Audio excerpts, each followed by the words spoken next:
Oke, selamat malam semua. Luar biasa. Hari ini kita sesi kedua ya. Bab pertama di share waktunya Bu Fani B untuk sharing ya. Bu Fani B, apa nih judulnya malam ini? Thank you Bu. Bab 8 yang terdahulu menjadi yang terakhir. Ya, terima kasih saya dikasih kesempatan untuk membawakan bab 8. Jadi semoga saya bisa menjadi berkat apa yang saya bawakan. Saya bacakan dulu ayatnya yang di bab 8 itu judulnya yang terdahulu menjadi yang terakhir. Ada dalam Matius 21 sampai 2 ini sudah tertulis, saya bacakan aja langsung. Adapun hal kerajaan sorga sama seperti seorang tuan rumah yang pagi-pagi benar keluar mencari pekerja-pekerja untuk kebun anggurnya. Setelah ia sepakat dengan pekerja-pekerja itu, pekerja-pekerja itu mengenai upah sedinar sehari. Ia menyuruh mereka ke kebun anggurnya. Jadi kata kuncinya di dalam ayat ini menurut penulis ialah ia sepakat dengan pekerja-pekerja itu mengenai upah sedinar sehari. Jadi dia sepakat loh ya, sebagai orang upahan, masalah pekerjaan itu merupakan hal yang tidak asing. Jadi di sini dikatakan bahwa ada yang punya kebun anggur yang akan memberikan pekerjaan kepada orang upahan. Mereka tahu apa yang mereka kerjakan, mulai dari jam berapa mereka bekerja sampai jam berapa mereka selesai. Setelah itu tentunya akan diberi upah. Tetapi di samping masalah pekerjaan dan masalah upah, mereka juga mengetahui masalah yang lebih besar, yaitu ketika tidak ada orang yang mempekerjakan mereka. Artinya kalau tidak ada yang pekerjakan, tentunya mereka itu disebut pengangguran, menganggur sepanjang hari. Kalau mereka menganggur, mereka tidak mendapat upah dan mereka tidak punya uang untuk membeli makanan untuk keluarga mereka, dan tentunya hari itu yang tentunya mereka tidak makan. Jadi kita lihat bahwa pemilik kebun anggur itu mencari pekerja untuk mempekerjakan kebun anggurnya. Jadi di sini dalam cerita ini pekerja kebun anggur itu dia memanggil orang-orang upahan itu, ada yang jam 6 pagi ya, disebut pekerja jam 6 pagi, ada yang jam 9 pagi, ada yang jam 12 siang, dan ada yang jam 3 sore. Seharusnya tuan pemilik kebun anggur itu tidak lagi mencari pekerjaan tambahan, karena tentunya ini bahkan sudah jam 3 sore.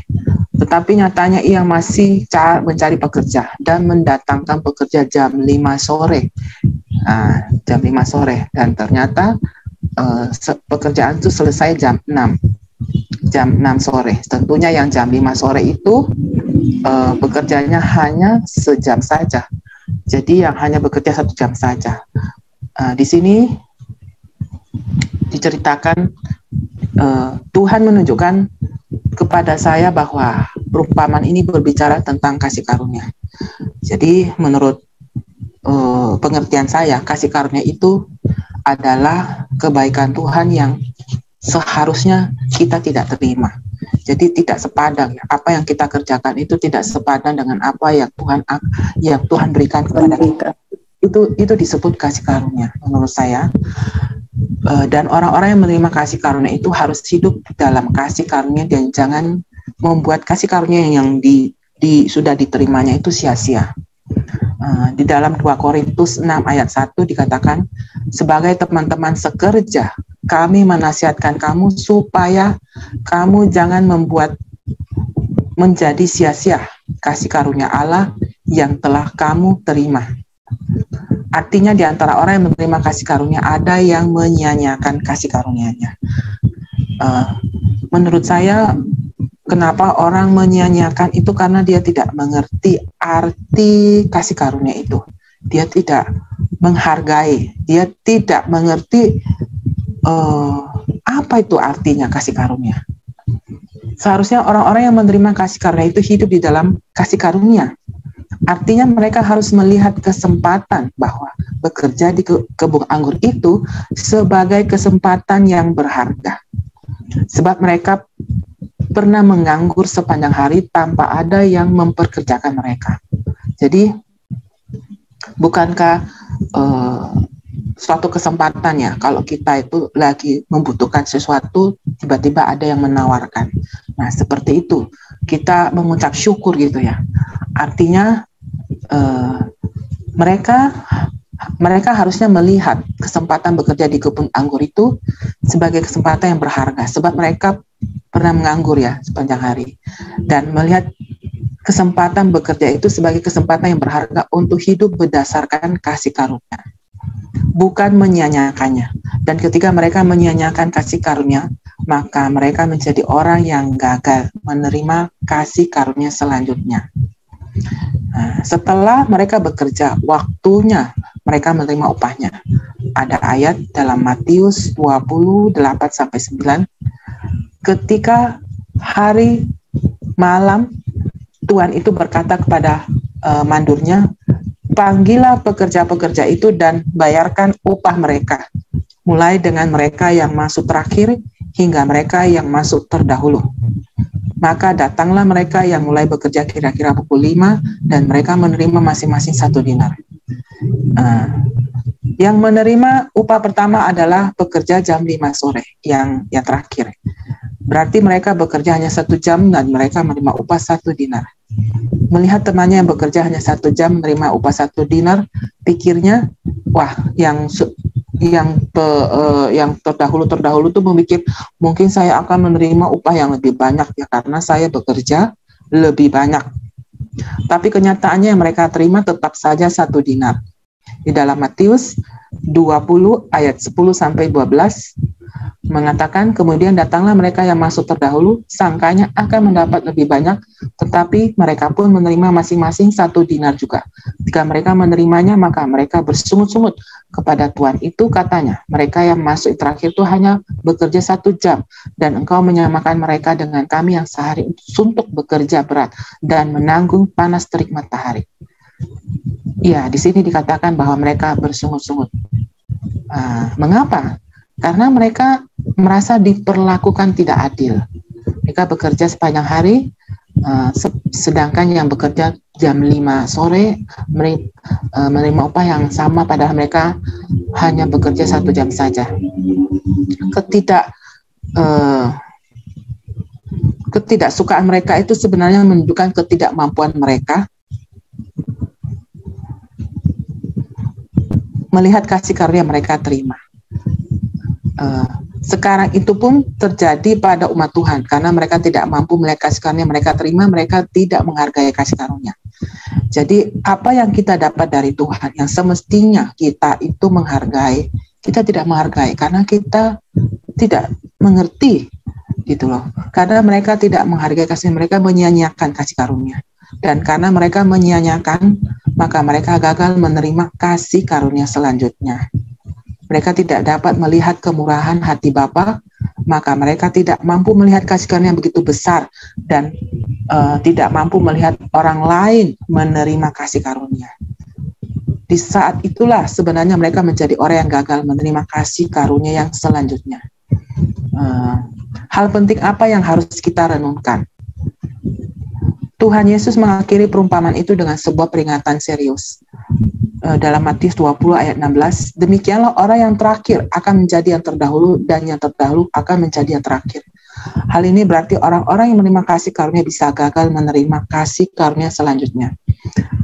Dalam Yohanes 1:16-17 dikatakan, karena dari kepenuhannya kita semua telah menerima kasih karunia demi kasih karunia. Sebab hukum Taurat diberikan oleh Musa, tetapi kasih karunia dan kebenaran datang oleh Yesus Kristus. Ayat ini menjelaskan bahwa kita semua telah menerima kasih karunia demi kasih karunia. Jadi kita dalam hidup ini, kita tidak menerima hanya 1 kali kasih karunia, tetapi berkali-kali, berkelanjutan. Hal ini menunjukkan bahwa setiap kita menerima kasih karunia lebih dari sekali, bahkan menerima itu berkali-kali berkelanjutan. Tapi orang yang hanya menerima kasih karunia sekali saja, setelah itu mereka gagal menerima kasih karunia selanjutnya. Karena oleh sebab itu mereka yang terdahulu akan menjadi yang terakhir.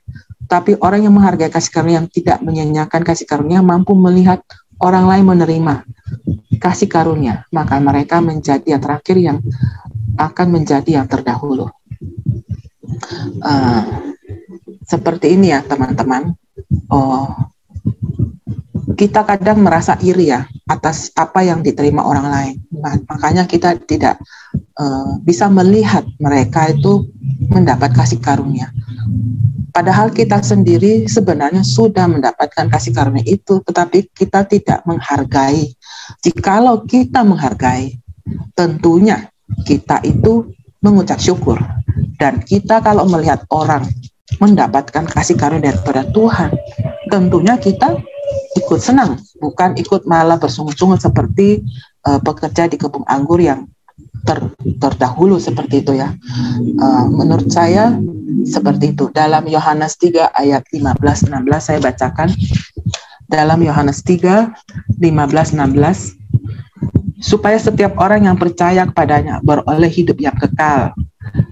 Karena begitu besar kasih Allah akan dunia ini, sehingga Ia telah mengaruniakan anaknya yang tunggal, supaya setiap orang yang percaya kepadanya tidak binasa, melainkan beroleh hidup yang kekal. Jadi, kalau kita mengerti betapa besar kasih Allah kepada kita, betapa besar kasih karunia yang sudah diberikan kepada kita melalui pengorbanannya, kita tentunya akan mengucap syukur. Dan tentunya, jikalau kita melihat orang lain mendapat kasih karunia, tentunya kita juga mengucap syukur, senang. Karena perhitungan dunia itu tidak sama dengan perhitungannya Tuhan. Keadilannya Tuhan itu tidak sama dengan keadilan manusia. Seperti itu. Saya bacakan juga ada ayat dalam Amsal 4:23. Ayat dalam Amsal 4:23 dikatakan, jagalah hatimu dengan segala kewaspadaan, karena dari situlah terpancar kehidupan. Jadi hati yang menghitam ini bukunya, ini terpancar tentang masalah hati ya. Kita mendapat kasih karunia itu, ini masalah hati. Kita menerimanya, kita percaya. Hati kita, apakah kita dengki, kita bersungut-sungut. Makanya di sini dikatakan dalam Amsal, jagalah hatimu dengan segala kewaspadaan. Karena kalau kita tidak waspada, hati kita menerima, perasaan kita menerima, dan hikmat daripada Tuhan kita tidak terima. Jadi hati kita itu yang kita harus jaga secara waspada gitu. Supaya kalau kita menerima kasih karunia, kita tidak bersungut-sungut. Seperti itu. Kita jangan gagal untuk menangkap hatinya Tuhan. Apa yang Tuhan mau, apa yang Tuhan berikan. Kita jangan merasa, oh itu biasa-biasa saja. Oh itu suatu hal yang tidak berharga. Padahal apa yang Tuhan lakukan buat kita, semuanya itu sangat berharga. Karena kasih karunia itu adalah sesuatu hal yang kita seharusnya tidak terima. Kita orang berdosa. Itu seperti dalam cerita janda miskin dalam Lukas 21:1-4 sering kita baca ya, bahwa janda miskin itu memberikan 2 peser duit. Itu adalah nominal terkecil yang bisa diberikan pada saat itu ya. Sedangkan banyak orang-orang kaya memberikan yang jauh lebih banyak daripada janda miskin. Tetapi mengapa pada cerita itu janda miskin disebutkan? Tuhan Yesus menilai itu bukan dari pemberian. Pemberian itu bukan dari jumlah ataupun bentuk, tetapi dia melihat hati, pengorbanan, iman, kasih yang tulus, tidak memegahkan diri, kerendahan hati. Jadi Tuhan melihat apakah kita itu memiliki kerendahan hati, apakah kita itu sungguh-sungguh. Dia tidak melihat seberapa lama kamu mengerjakan segala sesuatu, ataupun seberapa banyak yang kau kerjakan, pelayanan sebanyak apapun. Tetapi kalau seandainya ada yang bertanya, sering orang mengatakan seperti ini, saya hanya bikin ini, saya hanya. Tuhan Yesus tidak melihat hanya, tapi walaupun kamu melakukan sekali, tapi kamu melakukannya, ataupun mungkin seperti yang pekerja yang jam 5 masuk itu, dia hanya bekerja 1 jam. Tetapi Tuhan itu melihat, dia pantas menerima 1 dinar sama dengan yang bekerja 1 seharian. Itu adalah keadilan daripada Tuhan, itu adalah haknya Tuhan untuk bisa melakukan perhitungan dengan kita. asalkan kita itu tetap mengerjakan bagian kita. Pengorbanan yang kita berikan, Tuhan perhitungkan iman, hati, dan kasih yang tulus, tidak memegangkan diri, kerendahan hati. Kita percaya dan kita menunggu kasih karunia selanjutnya. Itu karena kita bergantung kepada Tuhan. Kita tidak bilang, Tuhan, saya tidak hanya menerima satu kali kasih karunia, tapi Tuhan, saya mau dengan kerendahan hati itu menunggu, menanti-nantikan kasih karunia demi kasih karunia. Karena saya percaya jikalau kita mengerjakan pekerjaan walaupun sekecil apapun, itu Tuhan lihat kesungguhan hati kita. Pekerjaan-pekerjaan selanjutnya tentunya Tuhan percayakan kepada kita. Itulah kasih karunia, karena Tuhan percaya kepada kita dan kita juga percaya kepada Tuhan. Ada hubungan timbal balik, ada kita merasakan kasih Tuhan. Kita tahu bagaimana Tuhan berkorban. Tuhan mau yang seperti itu supaya kita yang sudah menjadi yang terdahulu, kita yang pertama, kita tidak menjadi yang terakhir. Seperti kalau kita dalam antrian gitu ya, kita yang pertama ya kita sudah berlelah-lelah, tentunya kita tidak mau kan nanti ternyata kita dimundurin lagi antriannya, seperti itu. Itu gambaran saya. Semoga teman-teman juga bisa menangkapnya bahwa seberapapun yang kita bisa kerjakan, entah kamu itu pekerja, teman-teman pekerja jam sepanjang hari, atau jam 3 sore, atau jam 1 siang, atau jam 5 sore, jikalau kita mengerjakannya dengan sungguh-sungguh, tentunya kita menghargai kasih karunia itu. Dan tentunya jikalau ada orang lain yang menerima kasih karunia itu, kita tentunya juga akan bersukacita, karena kita sudah menerima kasih karunia dan kita tahu bahwa kita adalah orang yang tidak semestinya menerima. Jikalau ada orang yang menerimanya, bukankah kita juga harus ikut bersukacita, mengucapkan syukur dan bergembira buat mereka. Kita tidak bersungguh-sungguh, tetapi kita turut merasakan, kita turut bersukacita bersama mereka. Itu saja yang bisa saya bagikan, teman-teman. Terima kasih. Ya, puji Tuhan ya. Fani membagikannya sangat komplit. Ada tanggapan enggak teman-teman? Hari? Ada tanggapan? Tanya. Ya, ayo Shelly. Kasih karunia Tuhan itu berarti ke tiap-tiap orang itu sama atau beda? Fani? Kalau menurut saya kasih karunia itu beda ya. Seperti kasih karunia kita lihat dari jamnya ya. Bekerja jam berapa, itu beda. Kalau kita, tapi beda dalam setiap periode ya. Jadi bukan hanya satu kan. Tuhan tahu ya apa yang kita butuhkan. Jadi kasih karunia itu mungkin menurut Tuhan itu banyak faktor gitu ya. Dia juga mau melihat kita, kalau seandainya dia beri kasih karunia, kita itu feedbacknya apa, kita itu apa gitu loh untuk kasih karunia selanjutnya. Jadi kita itu bukan hanya berhenti satu kasih karunia, satu kali saja seumur hidup ya, enggak.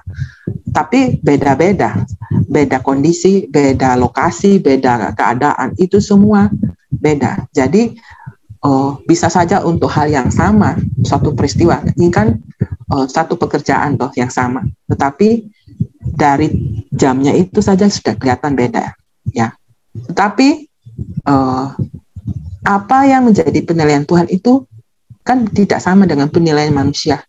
Menurut manusia, ya kalau saya kerjanya banyak, ya upahnya banyak. Tapi menurut Tuhan tidak. Dia sudah sepakat. Tuhan itu adalah Tuhan yang berjanji. Apa yang dia perkatakan, itu yang dia kerjakan. Jadi, kita kalau sudah sepakat, oke, berarti apa yang menurut Tuhan itu, ya itu. Seperti itu. Jadi, menurut kita mungkin tidak sama ya, tapi menurut Tuhan, ya itulah kesepakatannya. Menurut Tuhan itu seperti ini, tapi menurut kita itu kita berdasarkan manusia. Jadi kasih karunia itu kalau menurut kita Tuhan tidak sepantasnya loh orang itu gini-gini. Kita kan kadang-kadang menilai ya. Tapi kalau Tuhan ya kadang-kadang kita sendiri mempertanyakan. Tuhan, kok saya tuh dikasihi? Kenapa ya Tuhan? Saya kok tidak melakukan apa-apa, tapi kok Tuhan mengasihi saya seperti itu. Kok Tuhan melakukan ini, saya kok iya enggak bikin apa-apa. Jadi menurut itu jawaban saya, Shelly. Semoga. Terus mau tanya juga, itu Ya. kan kadang ada orang yang maksudnya dia nggak mengerti, kan tadi kan ada disebut ya, antara orang nggak mengerti sama orang yang tidak bersyukur atas kasih karunia yang diterimanya itu gimana, C? Kan kalau nggak bersyukur artinya dia mengerti, cuman nggak mau bersyukur. Tapi kan ada level orang yang nggak ngerti kalau dia itu sudah menerima kasih karunia. Jadi bukan nggak bersyukur tapi nggak mengerti. Itu gimana?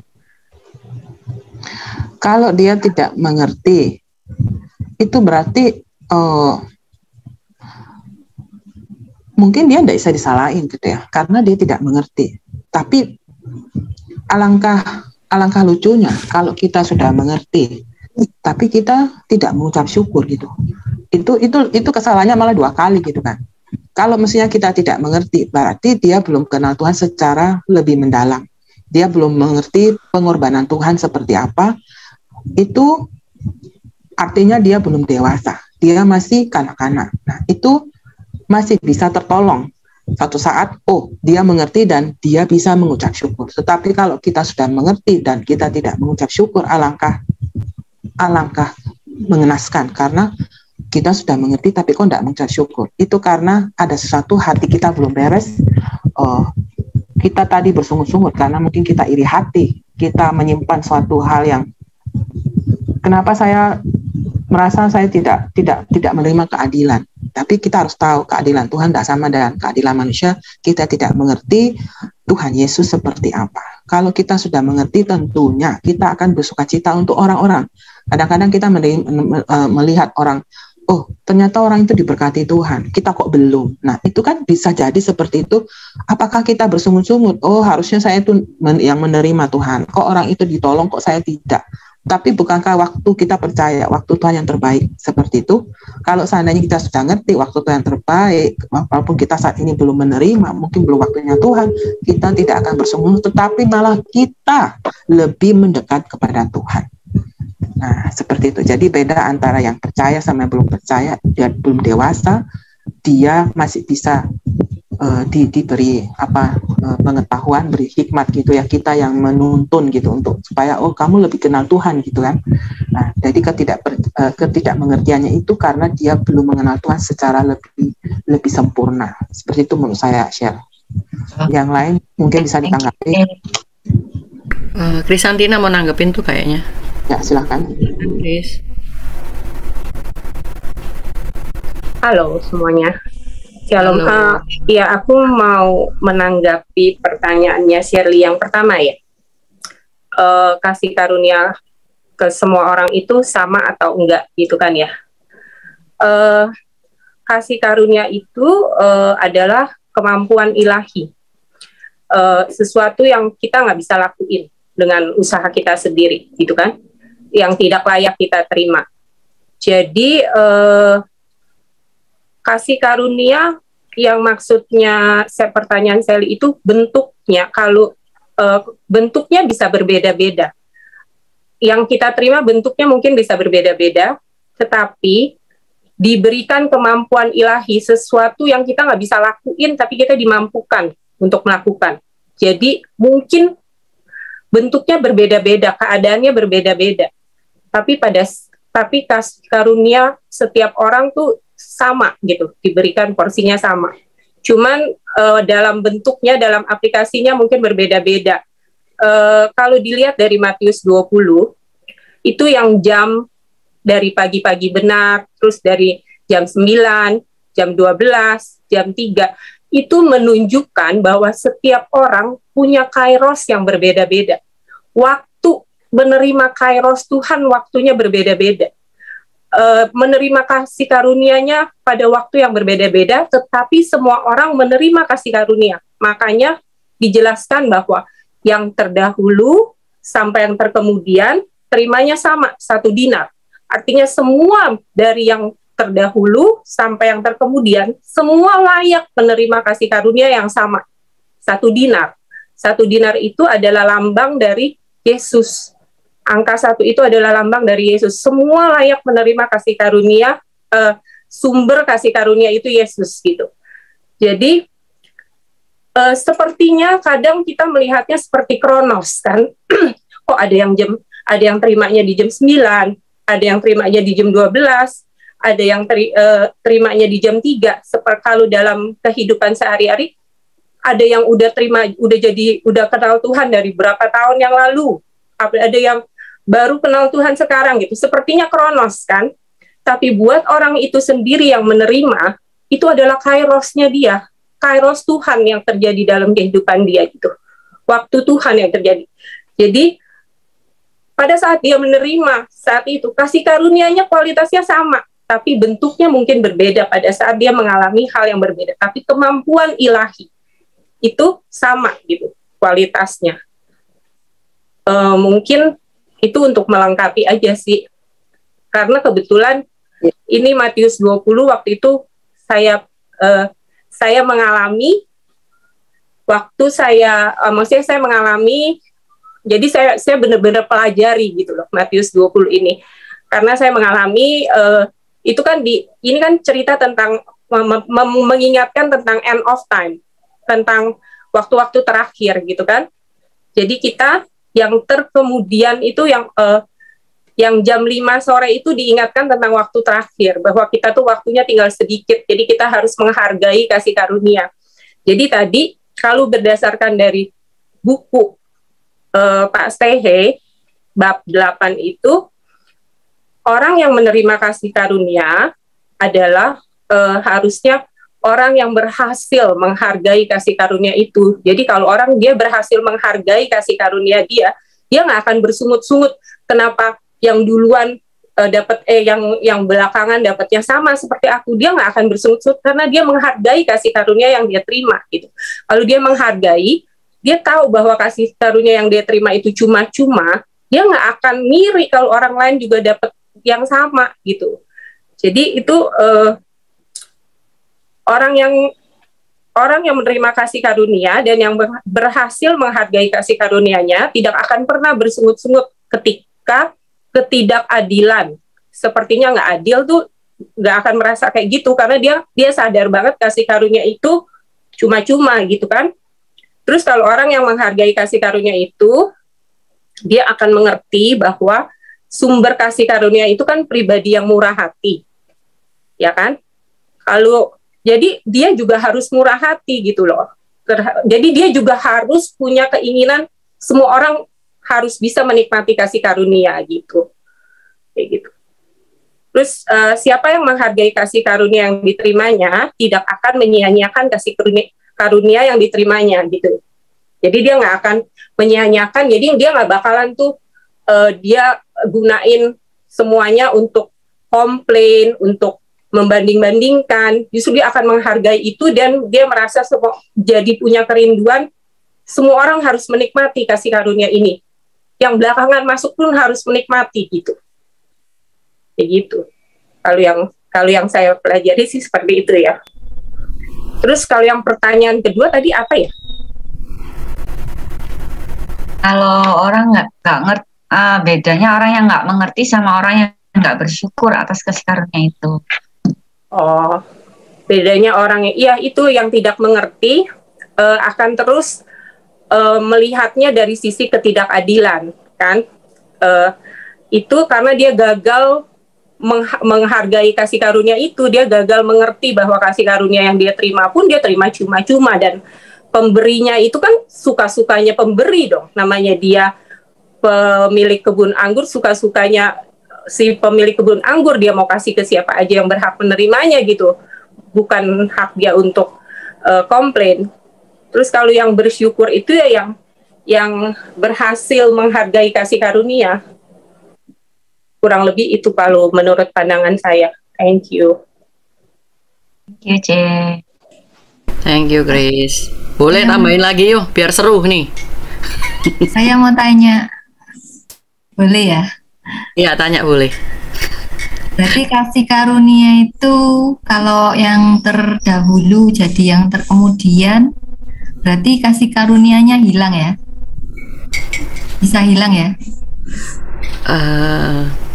Kalau saya ngomong sih kasih karunia dia kan berarti kan meninggalkan kasih karunia Tuhan. Jadi dia meninggalkan Tuhan, tidak menghargai Tuhan. Kalau aku boleh ngomong seperti itu gitu loh. Jadi ada orang mendapat kesempatan tapi menyia-nyiakan gitu loh. Pertama kayak dapat mutiara, tapi dia nggak menghargai seperti yang dibilang sama Fani, sama Krisantina. Awal-awal kita terima Tuhan, kayak kita dapat wow. Apalagi kalau orang itu dosanya banyak, ya. Kayak ibaratkan itu, kalau kita kan hidupnya kan rata-rata, nggak terlalu dunia kita nggak terlalu gelap. Mungkin ada yang lebih gelap lagi. Mereka yang berhutang banyak sama Tuhan, mereka lebih banyak menghargai kasih karunia. Kalau saya bilang, asal dia benar-benar punya pandangan bahwa ini loh kasih karunia. Waduh, aku diselamatkan. Banyak sih orang yang punya kesaksian seperti itu. Ya contohnya Philip Mantova, ya kan pernah ngalami kayak okultisme dan segala macam bentuk okultisme dia alami. Tapi begitu dia terima Tuhan, apa reaksinya? Apa responnya? Ya, daripada saya berlanjut, monggo Bu Tamba atau siapapun silakan, Bu Fani B silakan. Aku tadi baru dengar khotbahnya Indri Gautama. Dia bilang orang yang berbuat salah, orang yang banyak berbuat dosa, dia juga akan menjadi orang yang radikal dalam Tuhan. Sama seperti Paulus, bukan? Dia adalah orang yang banyak berbuat dosa, anak-anak Tuhan semua dibunuh, tetapi pada saat dia dipanggil Tuhan dan dia berubah, dia benar-benar juga menjadi radikal. Saya juga pernah mendengar katanya kalau orang itu radikal di dalam agama sebelah, setelah dia ikut Tuhan, dia juga benar-benar radikal. Jadi orang yang banyak berbuat salah itu bisa menjadi radikal gitu. Jadi saya merasa tadi pertanyaannya apa dari pertama? Hartati. Kasih karunianya bisa hilang ya? Kasih karunia itu bisa hilang. Kasih karunia itu bisa hilang. Saya rasa gini, Tuhan itu adalah kasih. Dia kan kasihnya tidak akan habis karena dia adalah kasih. Kita yang menjauh dari kasih karunia. Tentunya kalau kita menjauh, menyanyiakan itu artinya menjauh dari kasih karunia. Tapi kalau kita bertobat, kita kembali, ya kasih karunia itu tetap berlaku. Jadi istilahnya untuk kasih karunia itu tetap ada pada tempatnya. Kita yang bergeser, kasih karunia itu tetap ada di situ gitu loh. Tapi karena kita bergeser, kita tidak mendapat kasih karunia. Jadi kita kembali kepada Tuhan, otomatis kasih karunia itu selalu ada. Karena apa? Mau kita sehebat apapun, kita tidak mungkin bisa dianggapan orang upahan gitu loh. Bilang, oh berapa yang kamu kerjakan itu, kita jangan bermega diri bahwa oh gara-gara saya ini kudus, makanya saya itu bisa gini lah. Tidak akan pernah bisa. Kecuali hanya kasih karunia Tuhan yang memampukan kita. Kita tidak akan mampu bisa melakukan apapun karena kita ini bagaimanapun tetap orang berdosa. Hanya kasih karunia Tuhan yang mampu. Jadi kita semua akan menerima kasih karunia kalau kita itu ada di tempatnya. Ada di tempat ngecasnya itu. Harus di situ gitu loh. Kalau kita sendiri bergeser, ya jangan menyalahkan Tuhan. Bilang, Tuhan mana kasih karuniamu lah. Tuhan bilang, saya di sini dari tadi lah, kamu sendiri yang salah alamat gitu kan. Pergi ke alamat sebelah, kamu tidak dapat, saya alamatnya di sini ya, kamu tahu kenapa kamu tidak cari kok ke alamat sebelah lah, istilahnya seperti itu. Aku nambahin ya, kayaknya pertanyaannya Sally yang terakhir itu kasih karunia bisa hilang apa enggak, kayaknya mestinya jawabannya ada di penjelasan bab ke-9 deh kayaknya, di babnya Erni kayaknya yang Erni mau jelasin. Karena kasih karunia itu seperti tadi Fani bilang memang tidak pernah akan hilang. Kitanya yang bergeser dari kasih karunia itu. Jadi kita tidak bisa menerima kasih karunia. Yang ada orang yang sudah mengalami kasih karunia tapi dia tidak menghargai kasih karunia itu, dia tidak bisa lagi mengalami kasih karunia berikutnya gitu. Jadi dia gagal untuk menerima yang berikutnya. Tapi kasih karunia itu sebenarnya tetap ada buat dia aja yang gagal untuk menerimanya karena karena dia nggak menghargai yang awal, kasih karunia awal yang dia terima gitu kan. Jadi dia nggak. Terus kalau yang itu, yang orang yang tidak layak adalah orang yang paling menghargai kasih karunia, ya gambarannya seperti yang di Matius 20 yang jam 5 sore itu. Kalau yang jam pagi, yang jam 9, jam 12, jam 3 kan dia merasa dia sudah layak. Dia sudah bekerja, dia sudah melakukan sesuatu. Jadi dia mendapatkan, dia pikir dia memang pantas gitu. Kalau yang jam 5 sore itu kan merasa nggak pantas loh, aku paling telat, paling terakhir, tapi kok aku menerima. Akhirnya dia sangat menghargai. Itu gambaran kehidupan kita sih, kalau kita menyadari bahwa memang yang semua yang kita terima itu kasih karunia yang benar-benar, ini kita akan sangat menghargai, kecuali kita selalu merasa, oh memang kita pantas, soalnya kita udah berbuat begini, soalnya kita udah melayani ini, soalnya kita udah jago nih ininya, kerohanian kita udah, nah, jadinya itu semua kembali ke respon hati kita masing-masing, kayaknya gitu. Begitu. Gimana, Nes? Cuma mau Nes ya? tanya. Oh. Kalau seandainya tidak dapat kasih karunia itu hilang ya, kita nggak dapat gitu, apa ada kesempatan lagi berikutnya untuk mendapatkan itu kalau sudah hilang gitu? Nah, ini bisa Bu Tambah yang jawab. Apa ada kesempatan? Selalu Tuhan tuh ini kan Tuhan Yesus kan di sini menyerukan untuk pertobatan. Jadi ketika kita melakukan sesuatu dengan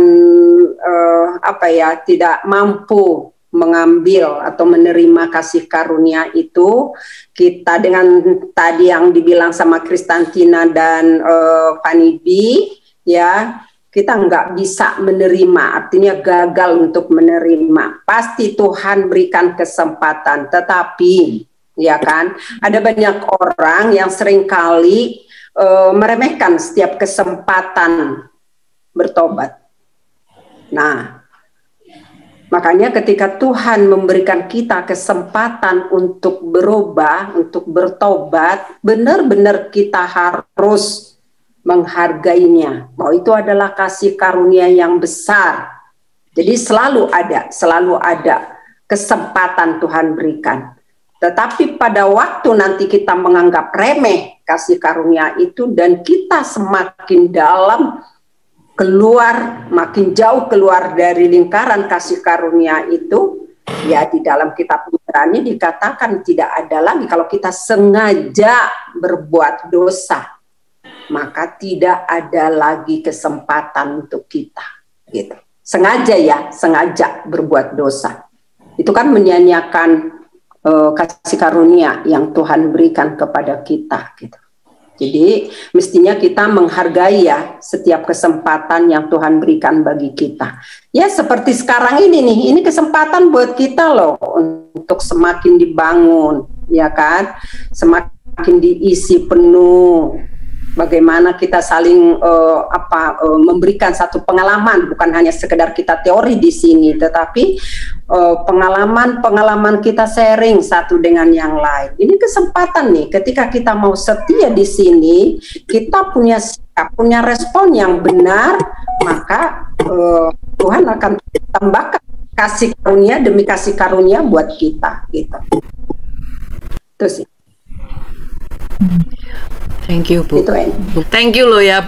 Ini benar-benar berbobot banget nih satu bab ini. Oke, sekarang giliran saya ya. Saya pakai PPT untuk memudahkan saya ya. Ya, kita bicara di sini tentang kasih karunia ya. Memang kok awalnya kenapa luka yang menghitam, hati yang menghitam kok jadi tiba-tiba ke kasih karunia? Ya, luka yang menghitam itu, luka yang hati yang menghitam itu dampaknya itu besar sekali gitu loh, merusak perjalanan rohani kita. Dan sebenarnya kasih karunia itu adalah pemberian dari Tuhan, dimana kita nggak layak tapi dilayakkan, dimana kita berutang banyak sama Tuhan tapi dibuat lunas sama Tuhan. Kasih karunia memampukan kita untuk tidak berbuat dosa. Kasih karunia itu adalah kuasa, tapi bukan untuk disengaja untuk berbuat salah. Jadi bab 9 adalah kelanjutan dari pada bab 8, di mana ketika orang gagal menerima kasih karunia. Seperti diberitakan sama Fani, kalau sebentar ya, ini kok nggak mau jalan.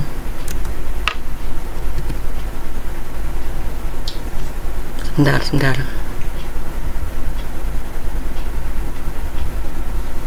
Oke. Kasih karunia itu nggak cukup sekali waktu kita terima Tuhan. Tapi ternyata kasih karunia itu adalah berkelanjutan. Supaya kita, mengapa kok kasih karunia itu kok berkelanjutan? Kita butuh kasih karunia setiap hari, setiap dalam perjalanan kehidupan kita. Setiap kita mengalami suatu, kita berhasil, itu bukan karena kita hebat, tapi karena kasih karunia. Melibatkan Tuhan di dalam setiap proses kita, melibatkan Tuhan di saat kita sedang berjuang melawan kedagingan kita butuh kasih karunia. Dan kalau kita berhasil, itu bukan karena kita, tapi karena Tuhan. Jadi supaya orang itu tidak bermegah, bukan cukup sekali, tapi berkelanjutan. Dan mengapa seperti itu? Karena lewat Tuhan kita mengalami kepenuhannya. Jadi kepenuhannya nggak cukup sekali pada waktu kita selamat menerima kasih karunia sudah cukup. Karena kasih karunia itu bukan tiket ke surga, tapi hidup berkasih karunia demi kasih karunia itu membawa kita kepada kepenuhan Kristus di dalam Yohanes 1:16-17. Karena dari kepenuhannya kita semua telah menerima kasih karunia demi kasih karunia. Sebab hukum Taurat diberikan oleh Musa, tetapi kasih karunia dan kebenaran datang oleh Yesus Kristus. Jadi hanya Yesus Kristus. Upah 1 dinar seperti yang dijelaskan oleh Kristantina itu adalah Yesus. Kita terima Yesus, nggak cukup sekali aku terima Yesus setelah itu aku masuk surga, enggak kan?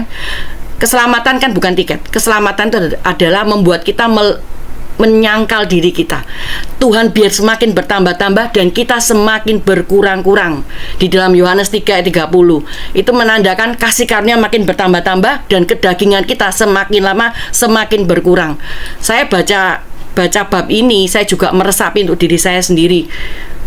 Saya juga belajar saya pikir kasih karunia itu ya ini kasih karunia, tapi benar-benar Tuhan bawa kita glory to glory, grace to grace. Hidup kita penuh karena Tuhan, kasih karunia Tuhan. Ya ini loh hidup yang Tuhan mau, penuh kasih karunia Tuhan, penuh air kehidupan. Gimana caranya kita punya air kehidupan yang penuh, dipenuhi terus kita ini hidup penuh kasih karunia Tuhan, menghargai kasih karunia Tuhan setiap hari, setiap saat, setiap detik, setiap waktu. Ya, kalau orang punya respon benar dalam kehidupan, dia berarti menghargai hidup di dalam kasih karunia Tuhan. Dan seperti yang saya ngomong tadi, kasih karunia adalah demi kasih karunia, hidup kita seharusnya seperti itu, from grace to grace. Pertama kali kita memang menerima kasih karunia adalah langkah awal, menerima keselamatan dari Tuhan. Namun, perjalanan rohani yang diawali dengan kasih karunia, dari kasih karunia, itu bertingkat-tingkat. Dan orang yang berjalan dalam kasih karunia, demi kasih karunia, dia itu orang yang menjaga kasih karunia Tuhan, orang yang menghargai kasih karunia Tuhan. Dan itu merupakan tanda kedewasaan dan kematangan rohani seseorang, juga pertumbuhan. Kita percaya bahwa kita yang dahulu, waktu kita terima Tuhan, kita ada perubahan, ada pertumbuhan. Dulu yang kita mungkin saya katakan saya ada sombong, saya ada banyak kemarahan-kemarahan, berkurang. Bukan berarti tidak hilang sama sekali. Saya dalam proses. Saya bisa gagal, saya bisa keluar dari kasih karunia karena kita hidup ada dagingnya.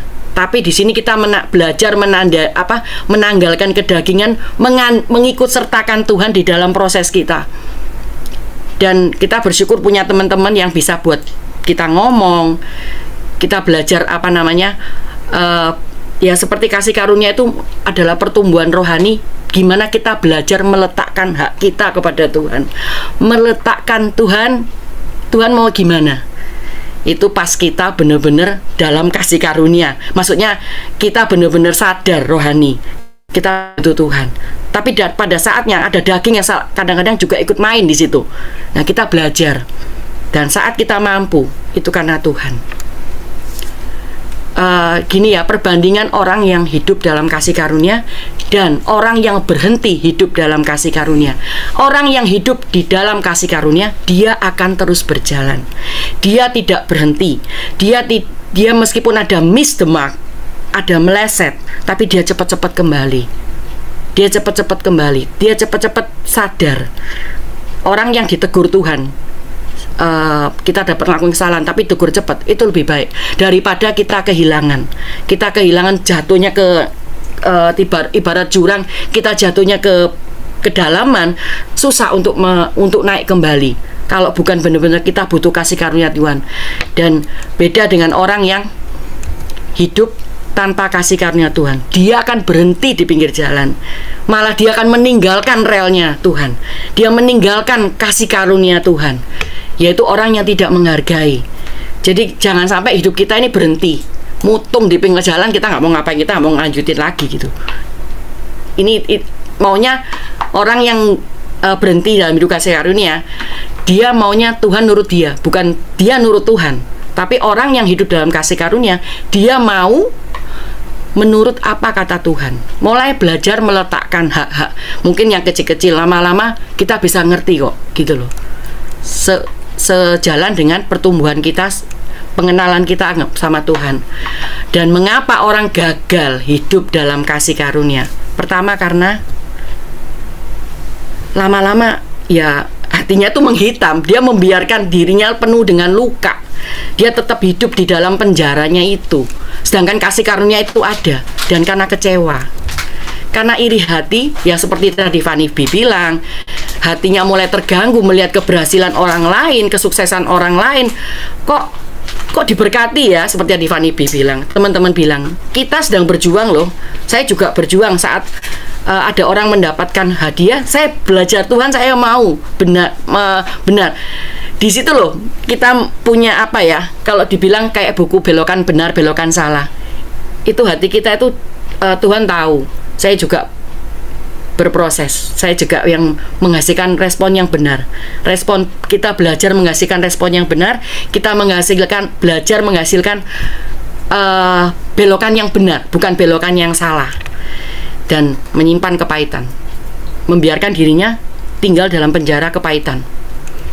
Tidak mau melepaskan, tidak mau hanya memegang terus batu itu sampai tangannya terluka. Dan enjoy dengan rasa sakit yang menguasai dirinya, dia tetap bilang, enggak, aku enggak mau. Iya Tuhan tuh baik, Tuhan tuh baik, tapi dia tetap enggak, aku mau ini Tuhan, ini dulu, turuti mauku. Dulu saya seperti itu, Tuhan, aku sudah ngelakuin. Jadi saya bilang, hubungan saya sama Tuhan bisa dikatakan dulu transaksional. Saya bilang, Tuhan, aku mau yang ini loh Tuhan, tapi Tuhan enggak kasih gitu loh. Akhirnya saya capek, saya belajar, ya udah deh, daripada hidup dibuat parah, dibuat nggak enak, ya kan? Akhirnya saya belajar melepas pelan-pelan. Dan orang yang gagal hidup dalam kasih karunia, orang yang selalu melihat ke belakang, selalu melihat masa lalu. Masa lalu itu pelajaran. Penyesalan boleh, tapi itu pelajaran. Kita belajar. Saya tipe orang yang guilty feeling. Jadi kalau ada salah langsung saya merasa down gitu. Saya dulu parah banget gitu loh. Moodnya naik turun, swing up, swing down gitu, seperti itu. Dan itu nggak enak banget gitu loh. Tapi saya bersyukur adanya komunitas, dimana 2016 ada komunitas yang benar-benar lama-lama ya Tuhan kumpulkan kita di sini, bisa bertemu di sini. Dan orang yang gagal melihat hidup dalam kasih karunia Tuhan seperti itu, dia nggak kenal Tuhan. Tuhan tuh murah hati, Tuhan itu mengampuni. Ini benar-benar perenungan yang bikin saya, iya ya Tuhan ya, kalau aku nggak kenal Tuhan, kalau aku kenal Tuhan, harusnya aku punya sifat-sifatnya Tuhan kan, gitu loh. Ini kalau kita sadar, kita bisa tahu, wow, luar biasa. Saya renungin, saya buat ini bukan karena sengaja ya, tapi saya mau dalemin gitu loh. Ini bukan untuk kalian saja, ini untuk saya juga. Saya belajar, iya ya Tuhan, jangan judging orang terlalu muda.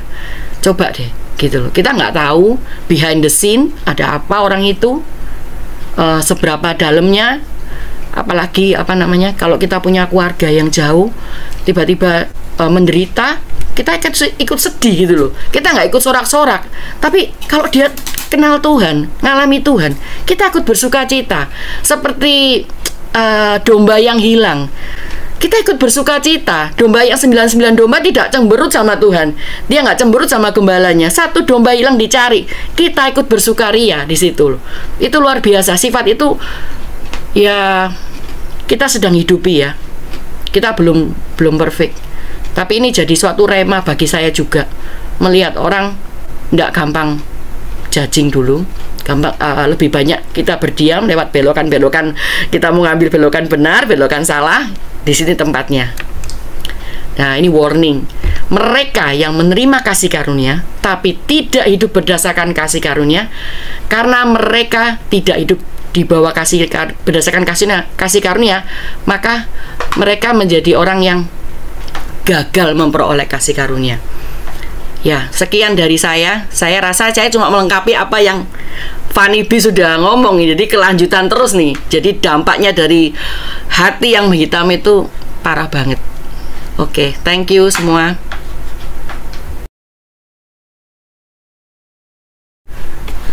Ada pertanyaan atau tambahan? Sekarang 11. Saya bab 11 ya. Bab 11 tuh ya. Perkataan Tuhan kepada jemaat di Philadelphia. Agak berat bahannya. Tapi sebelum saya bahas apa yang saya dapat, saya mau putar satu video. Ini masih ada agak nyambung dengan topik yang mau dibahas.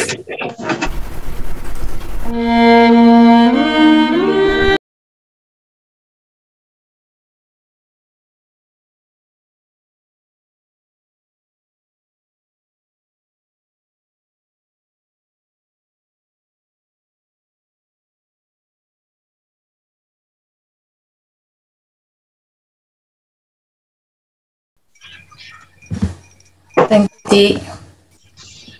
Ya, saya kalau tadi agak terputus-putus videonya, itu tuh true story. Seorang pelari di Olimpiade. Dia di tengah perjalanan lari, di tengah lari, dia cedera. Sebenarnya ada bisa pilihan untuk tidak melanjutkan sampai ke garis akhir. Tapi komitmennya dia, keputusannya dia akan menyelesaikan gitu. Dan saya bagiin bab 11. Saya bisa share screen ya, Ci ya? Bisa, sudah bisa semua share screen. Ya. Oke. Nah, ini PPT-nya bikin ngedadak, nggak terlalu bisa. Bab 11 perkataan Tuhan kepada jemaat Philadelphia.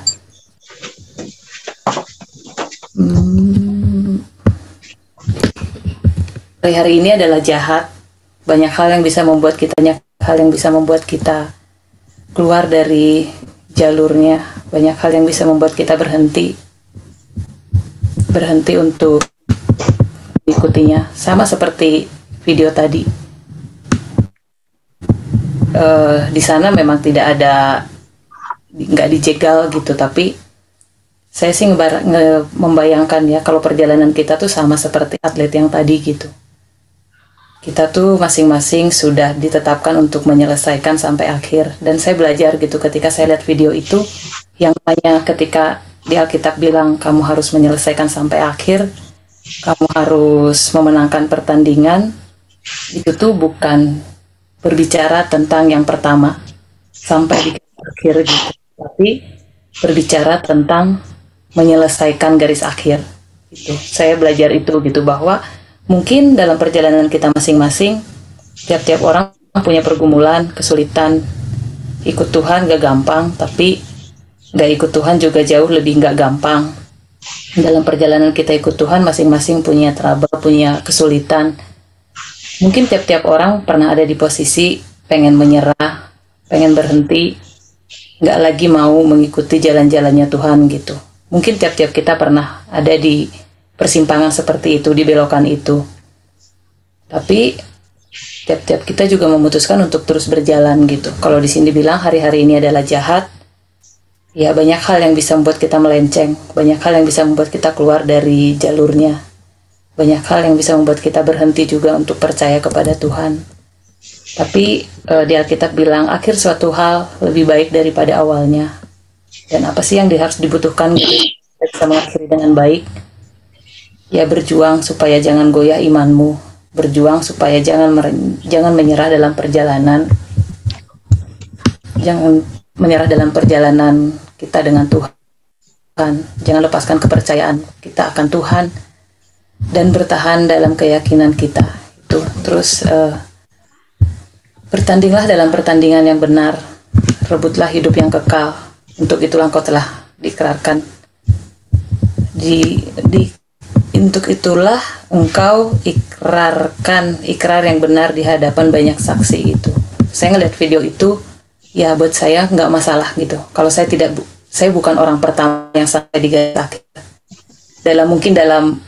Kalau saya ngebayangin dalam angkatannya saya, orang-orang yang bareng lahir baru dengan saya, orang-orang yang seangkatan menerima Tuhan dengan saya, mungkin saya bukan orang pertama gitu yang menyentuh garis akhir. Mungkin saya bukan orang kedua juga, mungkin saya juga orang terakhir seperti yang tadi, sama seperti Derek tadi.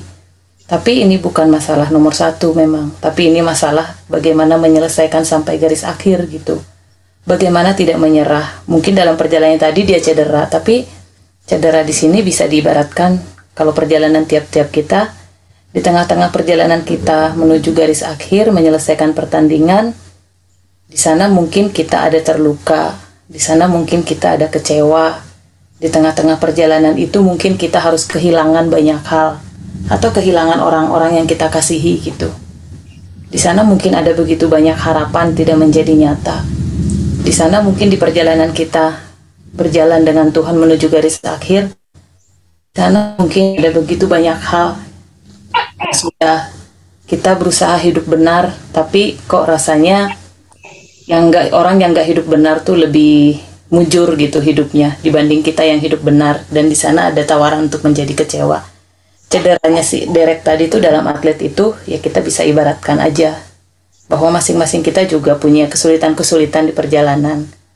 Tapi memilih untuk bertahan, memilih untuk menyelesaikan, memilih untuk sampai di garis akhir sekalipun terseok-seok, terpincang-pincang, sekalipun mungkin harus berdarah-darah, kesakitan, yaitu adalah satu komitmen yang harus dibuat gitu, yang harus diputuskan.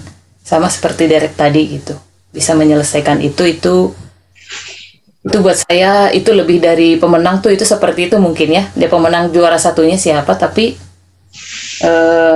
yang disorot dalam perlombaan itu bukan si juara satu, malah Derek ini yang menyelesaikan sampai garis akhir dengan cedera, dengan menangis-nangis, dengan kesakitan dia menyelesaikan sampai garis akhir. Dan mungkin kalau misalnya diingat nanti, kalau ketika orang yang pada zaman itu hidup di Olimpiade itu nanya, pada tahun Olimpiade itu diadakan, kamu ingat siapa gitu?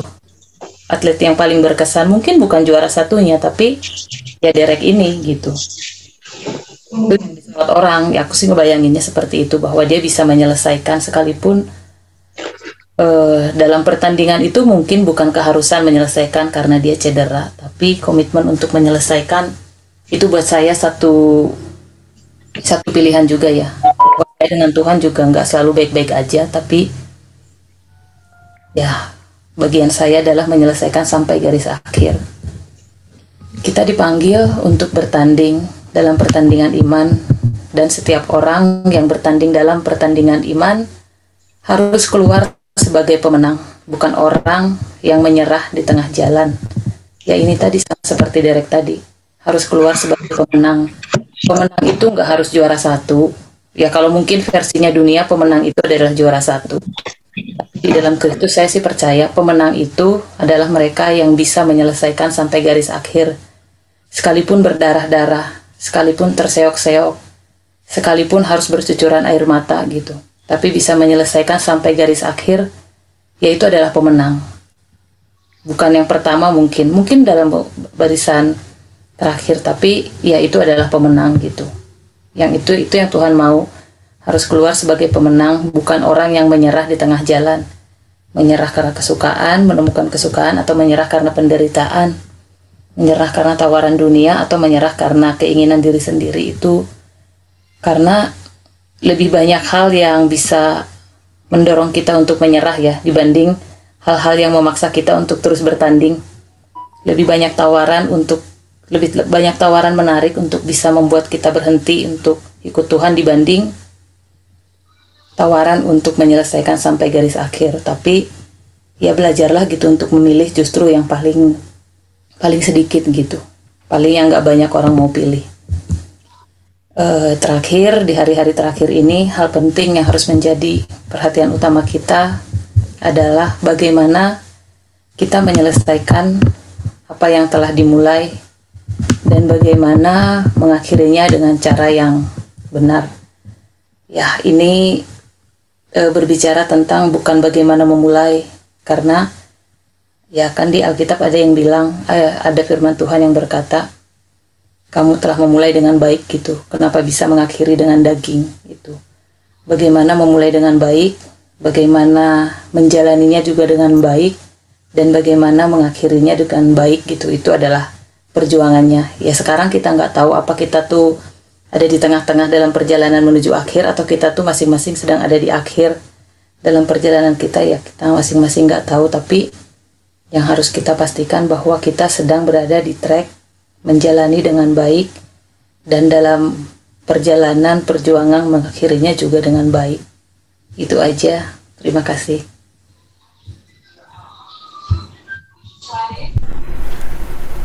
Luar biasa. Ayo, ada tanggapan nih? Apa enggak nih? Ada tanggapan enggak nih? Ayo, bisa ditambahi? Ya, saya tambahkan ya, singkat aja. Apa yang kita mulai mungkin permulaannya jelek atau permulaannya buruk, tetapi yang Tuhan mau itu adalah hasil akhir yang seperti tadi itu, bukan juara satu, bukan hanya juara satu, tetapi menyelesaikan akhir dengan baik. Kadang-kadang kita dengar ya, ada pendeta yang meninggal atau sahabat kita yang kita tahu hidupnya anak Tuhan atau apa, kita selalu mengatakan, wah dia sudah menyelesaikan pertandingan dengan baik. Kita kan tidak pernah ngomong, dia sudah mengawali awal dengan buruk, kan enggak ya. Tetapi yang selalu kita lihat itu bukan awalnya, apakah kita dulu orang yang jahat, apa kita dulu orang yang tidak diperhitungkan. Tetapi yang selalu orang lihat itu adalah hasil akhirnya. Akhirnya apa? Jadi kita jangan bilang, saya ini orang berdosa, saya ini apa-apa, seperti itu ya. Tapi kita berusaha mencapai garis akhir. Seperti dikatakan Berliana tadi, walaupun terseok-seok atau apapun ya. Seperti tadi filmnya itu ada papanya yang mendukung gitu ya. Itu saya sudah pernah lihat film itu ya, dan setiap kali saya lihat film itu kayaknya bulu kuduk berdiri gitu ya. Apalagi lagunya bagus, itu betul-betul ya.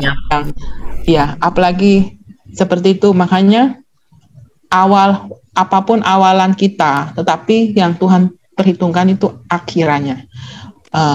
Adapun juga orang awalnya dia baik, tapi dia akhirnya seperti apa juga bisa kejadian seperti itu. Jadi yang Tuhan perhitungkan itu hasil akhirnya. Kita jangan melihat bahwa awal saya begini, ada sesuatu yang tidak benar atau apa. Tapi marilah kita benar-benar, kalau kita butuh dukungan, ya kita seperti tadi papanya, kita memberi dukungan. Tetapi yang nilai yang dari videonya itu, waktu tadi kan mau mencapai akhir, papanya kan bilang dia sendiri. Nah, itu orang tahu arti nilainya itu. Papanya tahu bahwa dia itu harus sendiri untuk mencapai hasil akhir. Nah, walaupun mungkin kita mendukung, tetapi yang mencapai garis akhir itu kita pribadi. Masing-masing pribadi yang mencapai garis akhir, bukan kita tebeng-tebeng. Tuhan bilang, enggak, kamu enggak nebeng. Hasil akhir itu ya nilainya diri kamu sendiri. Jadi nilai daripada seorang pemenang itu ya dari hasil kita. Papanya itu mengerti, makanya dia bilang ya, pas mau mencapai garis akhir dia sendiri yang harus melewati walaupun dalam keadaan sakit. Itu yang saya bisa tambahkan.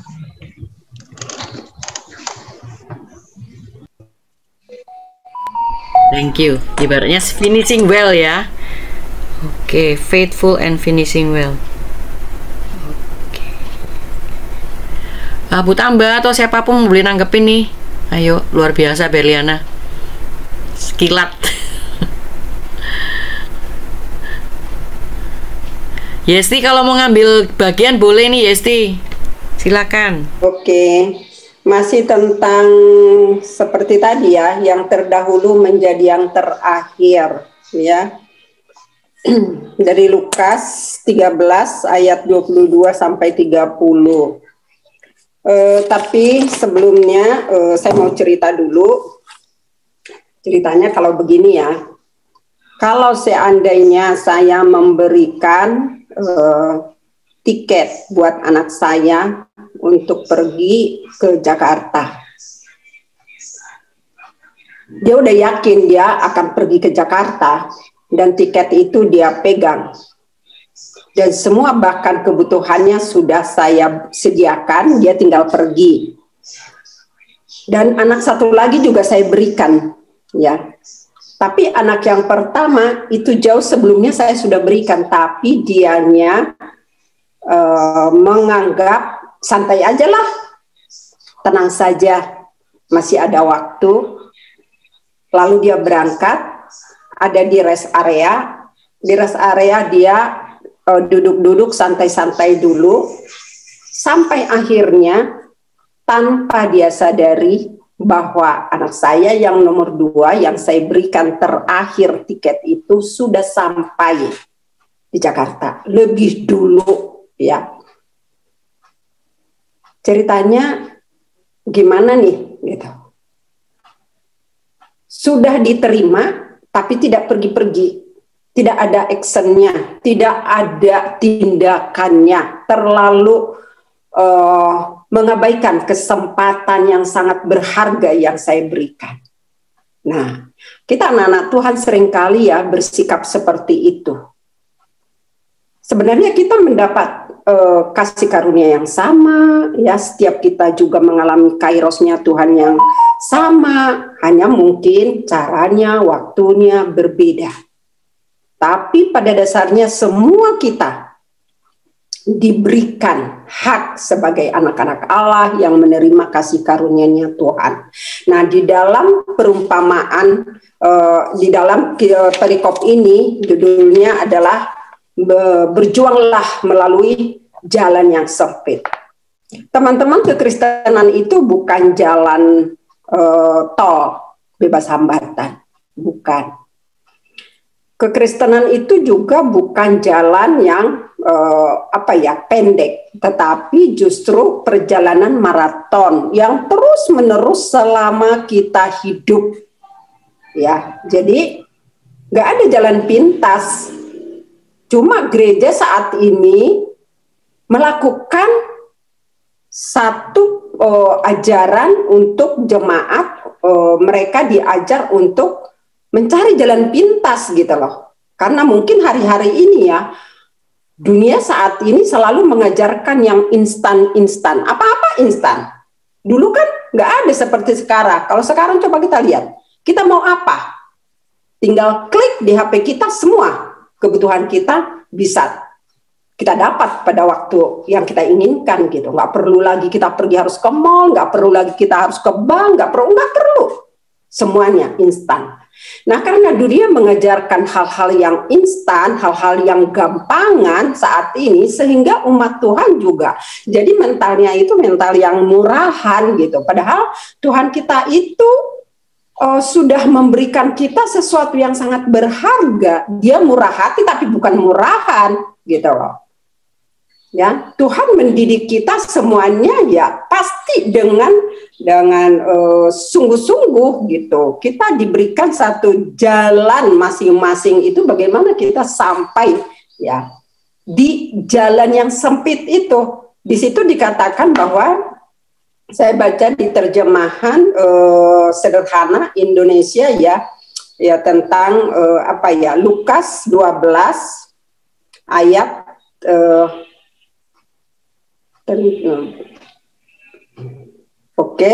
Lukas 13 ya ayat 24. Berjuanglah terus supaya kamu masing-masing masuk ke dalam kerajaan Allah melalui pintu yang sempit.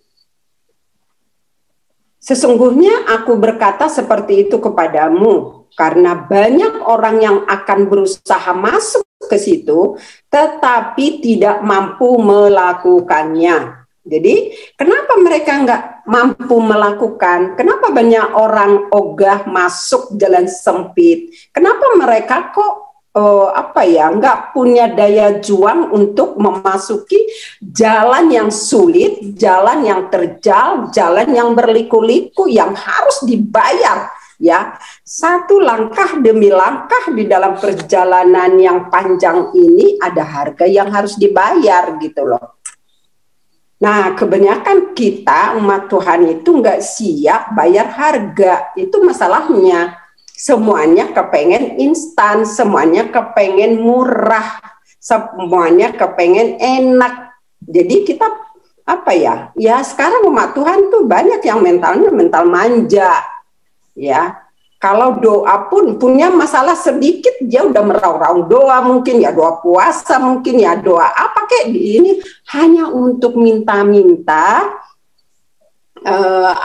keluar dari masalahnya. Yang dicari itu, yang dikejar itu adalah jalan keluar dari masalahnya, padahal seharusnya kita bukan meminta jalan keluar kepada Tuhan, tetapi lewat perjalanan yang sulit itu kita temukan Tuhan di situ, kita kenal Tuhan di situ, ya. Jadi perjalanan yang sempit ini sebenarnya sebuah perjalanan yang akan mengikis kedagingan kita, merobek kedagingan kita, ya, memisahkan antara keinginan kita dengan keinginannya Tuhan gitu. Contohnya ya teman-teman, seringkali kan kita tuh lebih menjaga perasaannya manusia, ya, perasaannya mungkin perasaan pemimpin, perasaan teman-teman, siapa kek ya. Gak berani kita menegur, gak berani kita apa-apa, ya. Karena apa? Kita lebih menjaga perasaan dia daripada perasaannya Tuhan. Kalau seandainya kita menyadari bahwa saya tuh sedang berjalan dengan Tuhan dan jalan yang kujalanin itu jalan yang sempit, jalan yang membutuhkan kesungguhan hati, di mana di jalan yang sempit ini saya harus lebih menjaga hati saya gitu. Mungkin saja di jalan yang sempit ini saya bisa terperosok ya kalau nggak hati-hati ya, dan di situ tuh harusnya kita tuh jaga perasaannya Tuhan, karena satu-satunya yang memimpin kita, yang pegang tangan kita Tuhan, bukan manusia. Jadi di jalan yang sempit ini kita belajar mengandalkan Tuhan, belajar bersandar sepenuhnya, mempercayai Tuhan sepenuhnya. Ada banyak orang kata mempercayai ini ya begitu dangkal jadinya, ya, menganggap bahwa oh, saya udah lahir baru, saya anak Tuhan, jadi saya pastilah masuk surga gitu. Sekali selamat, tetap selamat gitu ya. Dia udah terima keselamatan dari Tuhan dan sudah tenang aja, semua semua bisa gitu ya, dia dapat. Nah ini kan mental pengemis ya jadinya ya. Enggak dong gitu. Ya kita harus melihat dari sisi yang lain gitu ya, bahwa di dalam Filipi ya, atau Filipi 2 ayat 12 dikatakan bahwa kerjakanlah keselamatanmu dengan takut dan gentar. Ya itu artinya ya kita ada bagian kita gitu, ada bagiannya Tuhan memang sudah menyelamatkan kita.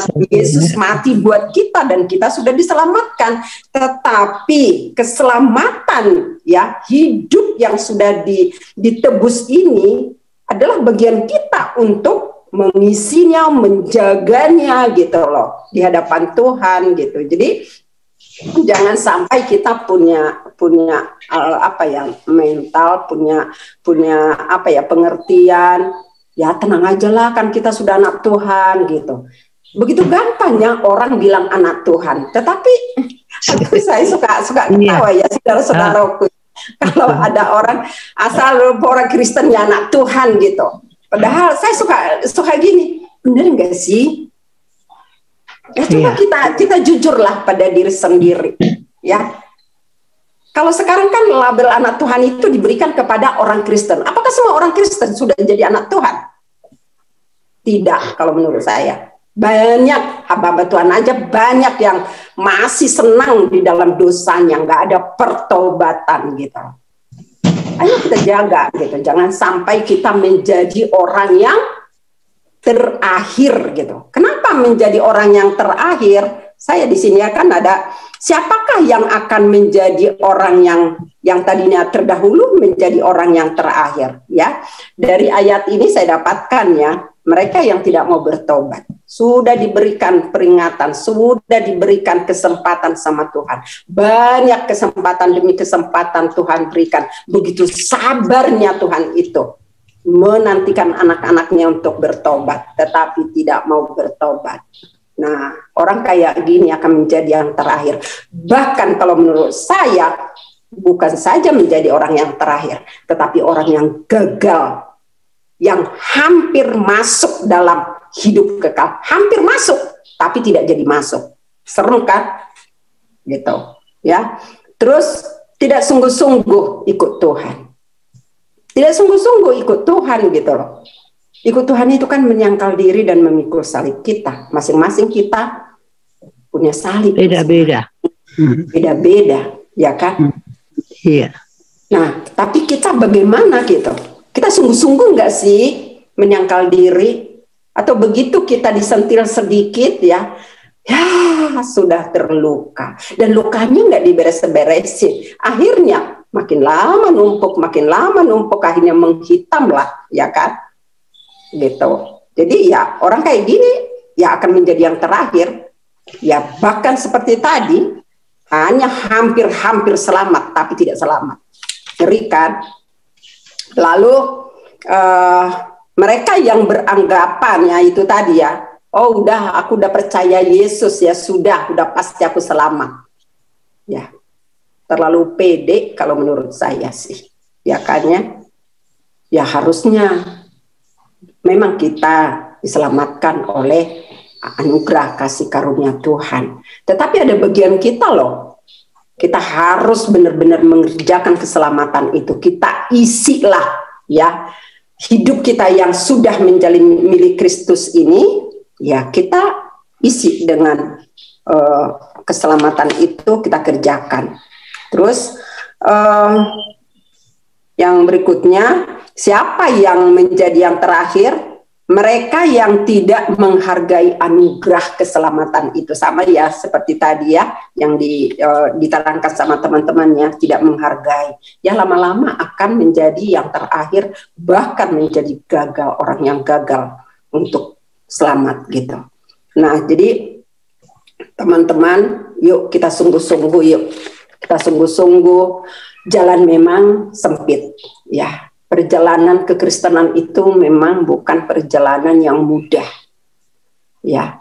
Seperti ketika Daud memindahkan tabut ya Allah itu ke kota Daud ya, dia setiap 6 langkah dia sembelih 1 lembu.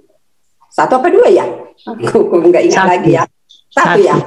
Nah, dan itu disembelih. Bayangin, coba kita bayangkan, visualisasikan deh. Tiap 6 langkah sembelih. Itu berapa lama sembelihnya coba? Terus jalan itu tuh penuh darah. Bayangkan, darah 1 lembu itu berapa liter ya? Itu udah cukup membuat kayak sungai, kayak selokan kecil ya, yang isinya darah. Begitu berharga loh teman-teman, begitu berharga. Perjalanan kita bersama Tuhan itu begitu berharga. Yuk jangan sia-siakan. Iya, benar. Yang dibilang Christina tadi, setiap kita memiliki kairos, diberikan, mengalami kairosnya Tuhan. Jangan sampai, ini loh kairosnya Tuhan buat saya, tetapi saya tidak mengenali kairosnya itu, saya tidak mengerti, atau memang saya tidak punya hati yang haus, tidak punya kesungguhan, akhirnya itu berlalu. Ya kan? Saya yakin Tuhan cukup sabarlah menantikan kita. Tetapi saudaraku, kalau kita menjadi orang yang mengerti mahalnya, berharganya kasih karunia, kita nggak akan main-main lah ya. Kita nggak akan main-main. Mari kita yuk berjuang yuk. Di sini dikatakan berjuanglah. Berjuanglah terus. Itu berarti terus ya. Seperti Daud tadi, mempersembahkan kesegenapan hidupnya, mempersembahkan yang terbaik dalam hidupnya. Tiap 6 langkah itu artinya apa ya? Kalau saya maknain itu, bahwa kesegenapan kekuatan manusia saya ini, itu dicurahkan, ditumpahkan gitu kepada Tuhan gitu. Pengorban. Iya, ya kan? Jadi kita harus seperti itu gitu loh, sehingga kita menjadi orang yang mampu memasuki. Kalau di sini kan dikatakan karena banyak orang yang akan berusaha masuk ke situ, masuk kemana? Melalui jalan sempit itu, tetapi tidak mampu melakukannya.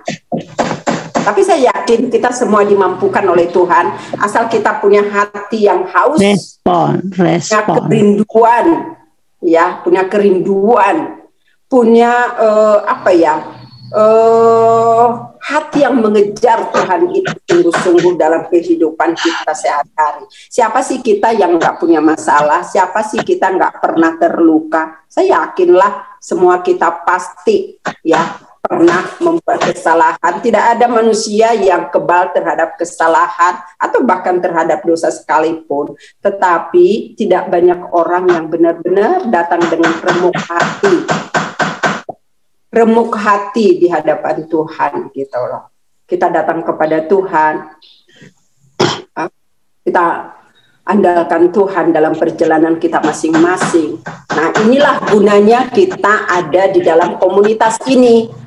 Saya rindu komunitas kita ini menjadi komunitas yang sehat, yang bisa saling mengingatkan, saling menasehati, saling menyemangati gitu loh. Ya, jadi kita benar-benar bergandengan tangan yuk, karena kita nggak bisa berjalan sendiri ya. Memang kita tugas sendiri itu ada, tetapi kalau kita dalam komunitas ini kita bergandengan tangan yuk, kita saling ya itulah bahwa komunitas ini adalah sahabat atau teman seperjalanan, seperjuangan, seperjanjian, sehingga kita sama-sama yuk saling menyemangati sehingga kita mampu ya menjadi orang-orang yang bisa melewati masa-masa yang sulit, masa-masa di mana kita mengalami pembentukan, sehingga ya yang siapa yang nggak kuat ya ditolong gitu ya. Jadi bergandengan tangan itu penting buat kita ya, bukan siapa yang pinter, bukan siapa yang hebat, bukan siapa yang lebih nomor satu, tetapi kita sama-sama yuk ya, seperti tadi pelari tadi ya itu sangat bagus ya harusnya ada banyak mungkin alasan yang bisa membuat kita untuk berhenti melewati jalan yang sempit itu, di mana jalannya sedang gelap, seperti lorong yang gelap, kok kayaknya nggak ada ya jalan keluar gitu. Tetapi ingatlah, yang kita butuhkan adalah Tuhan. Ya, ketika kita membutuhkan Tuhan, kita berjumpa dengan Tuhan, saya yakin dan saya percaya di situ ada jalan keluar. Jadi yang kita kejar bukan jalan keluarnya, tetapi pribadinya Yesus sendiri. Ya, keintiman dengan Dia, kenali Dia, makin kenal hatinya, kenal perasaannya, rencananya buat saya apa gitu. Nah, kebanyakan kan orang hanya meminta-minta gitu, pemenuhan kebutuhan sehari-hari. Saya saudaraku ya berusaha di usia saya yang sekarang ya pastilah menurut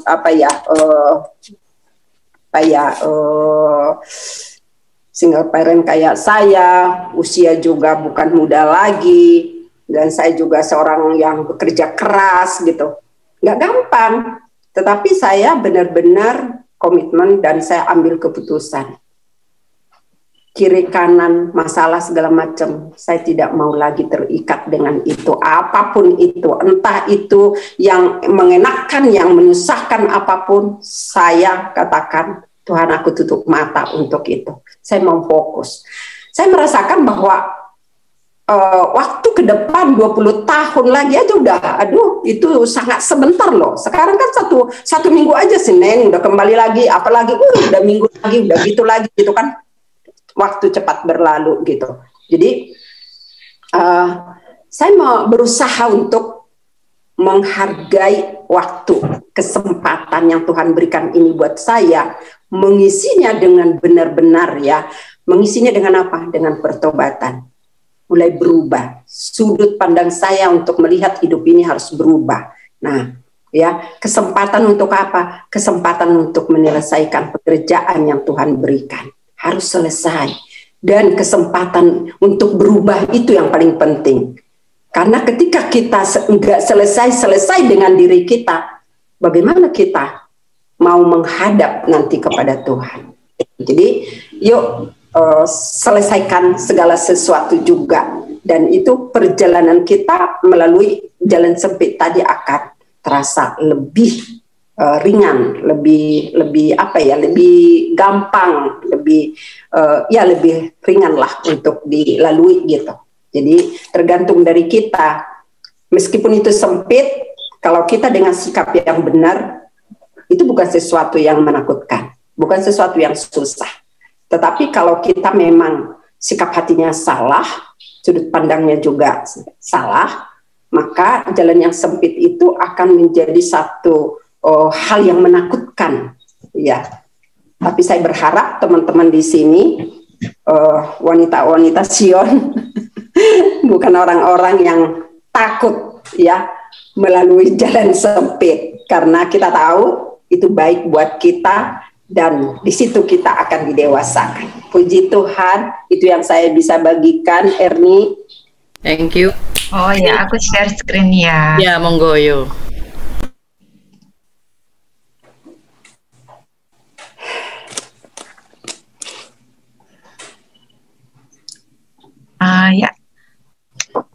Saya dapat bab 13, itu sharing tentang gereja sejati versus gereja imitasi.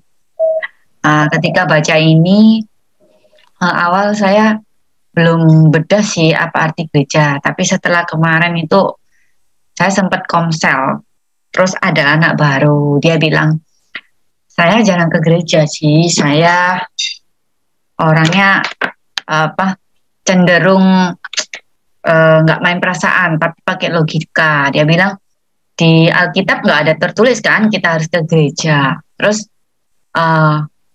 saya nggak bantah karena kan masih orang baru ya. Terus saya mulai cari, sebenarnya saya sudah tahu artinya, tapi saya mau cari lebih dalam.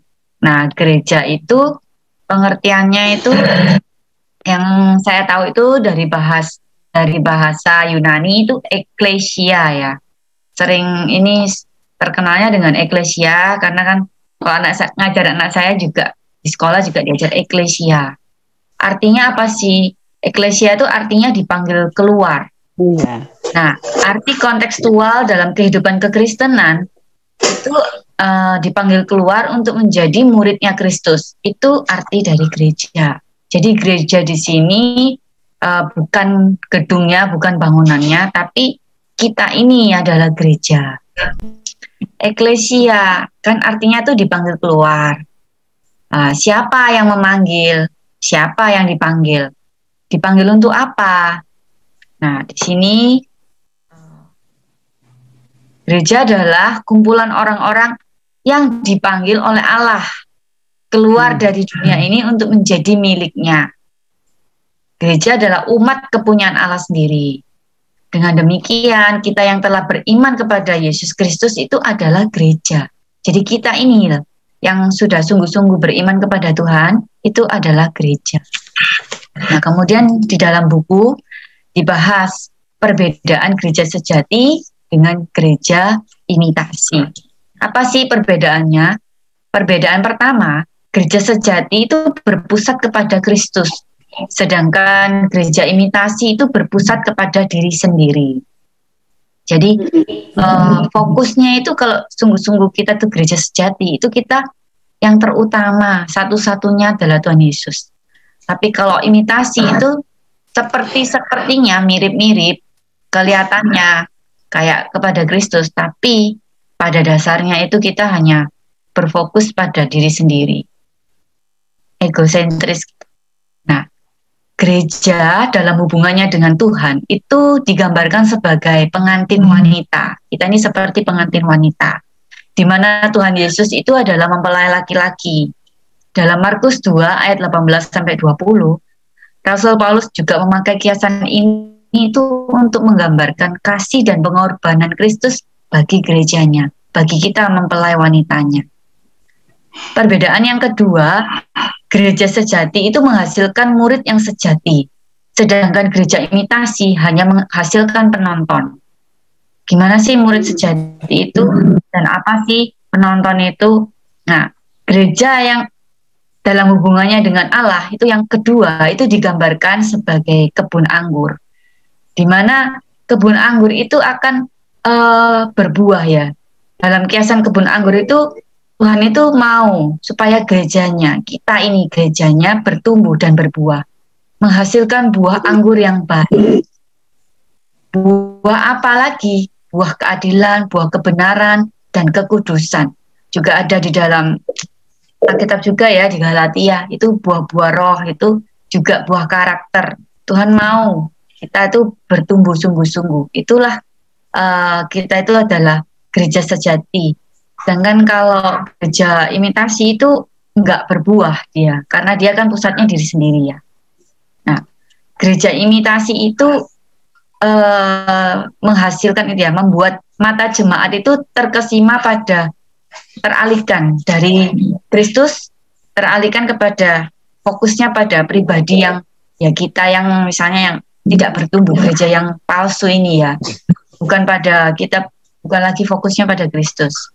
Nah, banyak sekarang ya jemaat gereja imitasi, ciri-cirinya tuh banyak jemaat itu mengidolakan para pengkhotbah, banyak sekali. Jadi kayak pendetanya tuh diidolakan, diagung-agungkan, sudah buram, bukan lagi kita tuh sungguh-sungguh cari Kristus.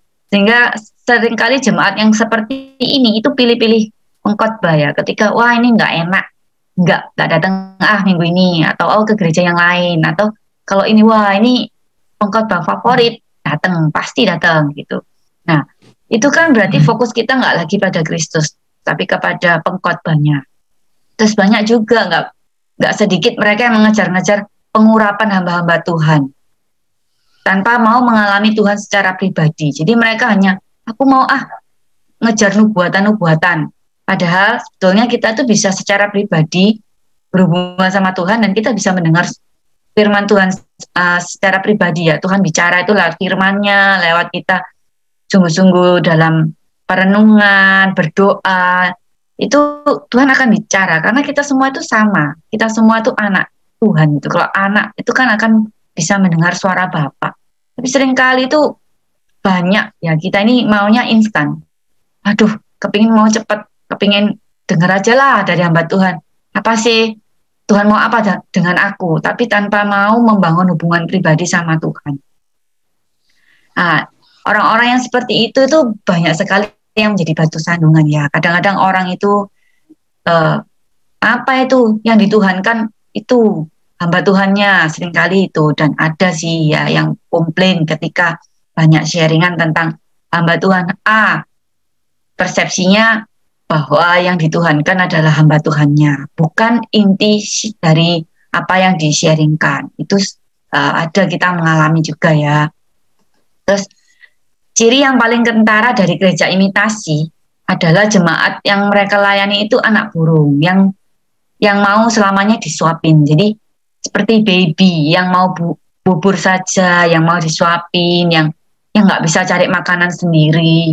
Seharusnya untuk kita sebagai gereja yang sejati, kita mulai rajin belajar ya, baca firman.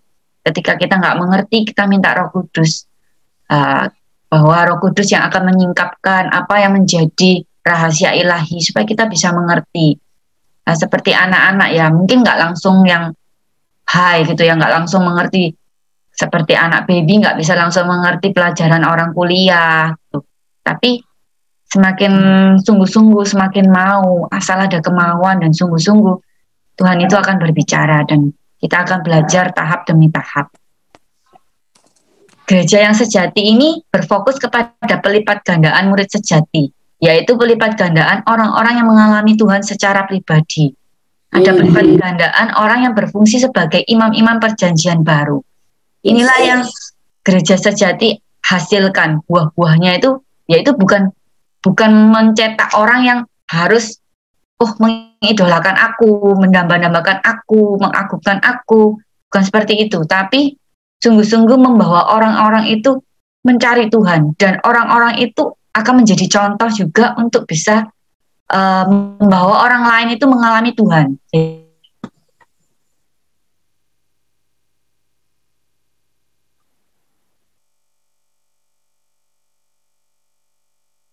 Perbedaan yang ketiga, gereja sejati itu berpihak utuh, sedangkan gereja imitasi mengarahkan mata mereka kepada kebenaran yang mereka inginkan.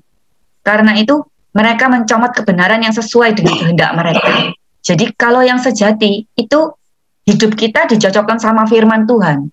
Tapi kalau gereja imitasi, firman Tuhannya yang dicocokkan sama kita. Dan itu kalau ketika kita belajar firman, itu banyak pengkhotbah yang asal comot firman, sehingga dicocok-cocokkan. Padahal konteksnya bukan itu. Nah, kalau kita gereja sejati, kita ini yang mencocokkan sama Tuhan. Kita ini mencocokkan sama kebenaran Tuhan. Apa yang Tuhan mau disesuaikan dengan, juga firmannya disesuaikan dengan konteksnya ya, bukan comot. Aku maunya ini. Jadi asal comot sehingga kelihatannya yang kita bagikan ini benar, tetapi itu di luar konteks yang mau dibicarakan sama Tuhan ya. Nah, gereja sejati fokus pada membangun hubungan pribadi dengan Tuhan. Ketika kita membangun hubungan pribadi dengan Tuhan, itu akan membuat fondasi itu semakin kuat. Ketahanan rohani kita kuat. Apalagi di akhir hari-hari terakhir ini ya. Kualitas kerohanian kita itu harus dibangun sungguh-sungguh di atas fondasi yang kuat, di atas hubungan kita yang kuat dengan Tuhan. Kalau enggak, kita ini mudah terombang-ambing. Kita akan susah membedakan mana yang benar, mana yang enggak, hamba Tuhan mana yang benar, hamba Tuhan mana yang sesat, itu bedanya tipis. Kalau kita nggak sungguh-sungguh, kita akan tersesat. Orang yang membangun hubungan pribadi dengan Tuhan, itu akan mengalami perjumpaan pribadi dengan Tuhan. Saya percaya kalau kita rindu tuh ya, Tuhan itu mau, dan Tuhan terlebih rindu berjumpa dengan kita ketimbang kita yang rindu berjumpa dengan Tuhan ya.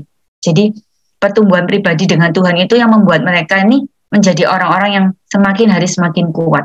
Itu ada di Mazmur 84 ayat 8. Tanpa mempunyai persekutuan pribadi dengan Tuhan, akar kerohanian kita itu tidak mencapai air. Jadi kita mudah kering. Seringkali kita on, off. Kenapa? Karena akar kita ini nggak kuat. Akar kita ini nggak kuat ke dalam ya, sehingga nggak mencapai air. Ketika pohon bertumbuh itu, kenapa seperti bambu ya? Saya pernah baca. Dia tumbuh ke atasnya itu lama, tapi dia berakar dulu sampai ke bawah, sehingga dia menyerap air. Ketika dia menyerap air, dia baru pertumbuhan ke atasnya itu cepat. Nah, ketika akar kerohanian tidak capai air, itu kerohanian kita mudah kering. Seringkali kita, aku kok lagi loyo ya, aku kok lagi off ya, kok lagi bete ya, kok lagi gak mood ya. Itu karena kita nggak sungguh-sungguh setiap hari itu berakar ke bawah, berakar mencapai air. Nah, bagaimana mendorong jemaat kepada esensi? Yaitu pertama, mulailah kurangi hal-hal yang bukan esensi. Itu seperti misalnya kita Natal. esensinya apa? Kita mau bersyukur atas kelahiran Tuhan Yesus. Tapi hal-hal yang bukan esensi apa? Oh, harus bajunya yang ini ya, harus bikin kembar, harus batik yang ini, yang lama enggak usah, yang lama itu sudah kuno, harus batik yang baru. Itu adalah hal-hal yang bukan esensi. Terus harus mulai mengurangi acara-acara yang tidak penting, yang bukan dari esensi utamanya. Juga yang ketiga harus mulai mengurangi hamba-hamba Tuhan yang keren dan beken.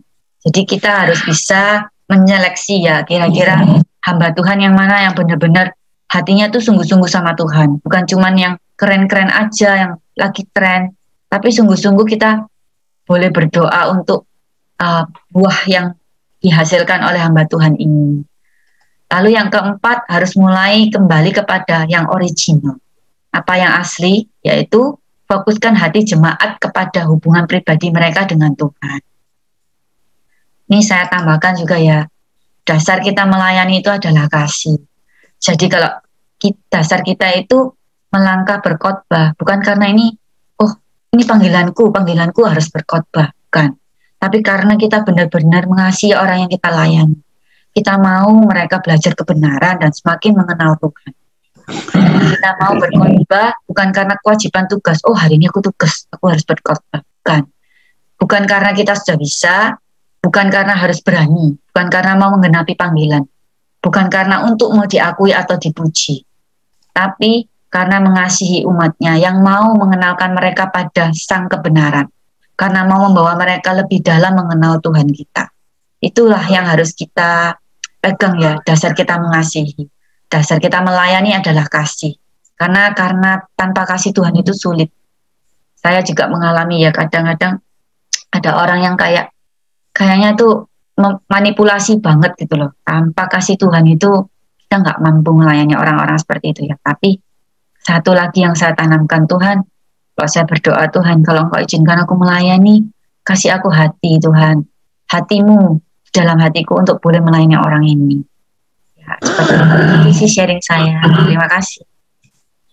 Luar biasa. Sangat lengkap, padat dan jelas sekali. Keren ya. Nanti dapat buku banyak loh tadi Pak Stehe. Nah, bener-bener enak ya, rasanya ringkas, bener-bener poin-poinnya dapat gitu loh ya. Jadi kayak kita nih sebagai komunitas berdoa juga lah, kita jangan bikin acara. Fokusnya itu memuridkan, bersama-sama bertumbuh. Thank you so much ya Shelly. Kayak ditabuk nih kayaknya. Thank you. Ada lagi yang mau disanggapin nih? Shalom semuanya. Kalau aku mau nanggepin, kebetulan apa yang dibahas Shelly itu adalah apa yang tak bahas tadi sama Ci Erni waktu di telepon. Nah, ini aku cuman mau sekedar sharing gini. Ketika kemarin aku mengikuti UC 3 hari berturut-turut, Samson Dabas, dan hari ini pun jam segini pun masih Samson Dabas sampai besok di Jakarta, Kak Jakarta. Nah, balik dari UC KKR itu kayak saya tuh dapat gini. Itu nggak sengaja tiba-tiba kayak dapat jadi bukan kemegahan liturgi gitu loh. Gereja itu bukan karena kemegahan liturgi, tapi bagaimana kita meneladani karakter Kristus gitu sebetulnya gitu ya. Tadi dibahas juga sama Shelly, dan termasuk kayak tadi pengkhotbah keren dan beken gitu kan. Ya itu salah satunya gini. Jadi kadang kita datang ke KKR itu bukan karena memang hati kita ingin diubahkan, tapi karena ini loh Samson Dabas, ini loh aku tuh jadi gini, bukan berarti hamba Tuhan itu juga ya mungkin dia dikasih karunia lebih teman. Cuman ngapain kita ke gereja kalau hanya untuk dapat urapan gitu loh. Saya percaya kok Tuhan sendiri akan menambahkan. Selama kita memiliki hati yang rendah hati yang mau diubahkan, Tuhan pasti mengurapi kita kok gitu loh. Ya waktu itu aku pernah kayak Roh Kudus tuh ngomongnya kayak gini, kok butuh urapan. Kayak Tuhan tuh langsung ngomong, aku yang akan mengurapimu anakku, aku yang akan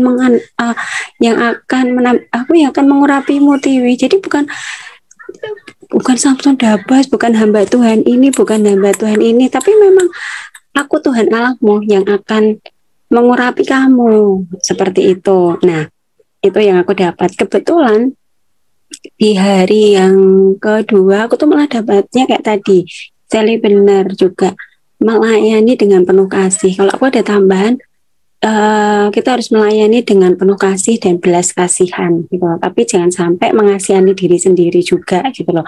Tanpa kasih dan tanpa belas kasihan kita nggak bisa melayani seperti itu. Ibaratnya saya pernah dalam posisi ketika saya sakit, tiba-tiba teman saya minta, "Wih, tolong doakan, Cik, tolong doakan." Ya udah, aku berusaha mendoakan. Tapi ketika aku amin, ya udah. Jadi kayak aku tuh sembuh gitu loh. Jadi oh, cara ini toh Tuhan tuh menyembuhkan aku dengan aku melayani orang yang sakit, aku mendoakan yang sakit, tiba-tiba ya mukjizat aku sembuh. Itu yang benar-benar aku alami seperti itu. Keren Dewi, keren. Jadi lewat kita tentunya pasti ngalami perjumpaan perjalanan rohani yang awal-awal kayak gitu. Tapi makin lama makin kita seleranya udah beda gitu loh. Kalau Tuhan mau ngurapi kita nggak cari, kita dicari Tuhan. Seperti Daud dicari sama Samuel gitu loh. Jadi Tuhan yang repot untuk kita. Tuhan akan panggil kita, itu benar-benar suara Tuhan. Kalau dulu saya, mana yang mau doain saya? Kayak gitulah. Saya cari orangnya gitu. Tapi saya udah, oh sudahlah, ini sudah katam, sudah. Bukan saya nggak percaya profetik. Tuhan bisa bicara, tapi apa yang dia bicarakan itu mengkonfirmasi gitu loh. Jadi saya juga siapapun dipakai, Samson dapat juga dipakai Tuhan. Tapi kalau kita maunya cuma manifestasinya dikejar terus gitu, lama-lama kita bisa miss the mark loh. Kita bisa tinggalin loh kasih karunia. Betul, jangan kejar yang itu. Itu ya juga. Kalau kejar itu bisa on off kita. Iya betul, habis diisi hilang, habis diisi kurang. Salah isinya, ngisi kok di orang. Nah, jadi kadang gini saja, kayak apa? Manusia roh kita itu pasti akan dibangkitkan sendiri selama kita erat melekat, bertumbuh dan berakar sama Tuhan. Amin. Jadi bukan berarti manusia roh kita itu sini. Ya saya bukannya ngejat pastor ini. Kadang gini loh, mereka sampai dibela-belain, ayo maju supaya dapat pengurapan. Yang malam ini ibaratnya mau maju, saya tumpang tangan akan dapat pengurapan, akan dapat impartasi loh. Kalau kita dapat impartasi tapi kita kalau nggak bisa jaga hati ya percuma gitu loh. Kita habis diurapi, kita habis ini keluar dari parkiran aja ya, misalnya keluar dari parkiran gereja sama tukang parkir miso-miso, kesenggol temen sidik, tasnya bermerek, kena branding, kecoret sidik miso-miso ya sama. Itu bukan berarti orang yang pernah diurapi terus apa namanya karena kamu diurapi, tapi enggak, karena dia jaga hati gitu. Jadi bisa memang dipakai gitu. Jadi kita nggak bisa mendiskreditkan orang yang diurapi gini salah semua, enggak lah. Itu tergantung manusianya juga sih gitu loh. Iya kan? Satu hal lagi aku dapat gini, Cak. Tadi aku udah sounding sama Cak Erni. Jadi gini, ketika waktu itu ada dua temanku maju, dia memang WL. Terus Santon Dabas tuh ngasih nubuat gitu loh. Itu tahun dulu, tahun 2000 berapa sebelum corona itu ada dua orang. Nah pikirku, nanti yang akan dinubuatkan ini misalnya si A gitu kan. Ternyata itu karena menurutku suaranya itu ibaratnya dia baru nyanyi, keluarin satu kalimat misalnya Allahku atau apa, itu udah yang bikin bulu kudu itu ibaratnya merinding gitu loh ya.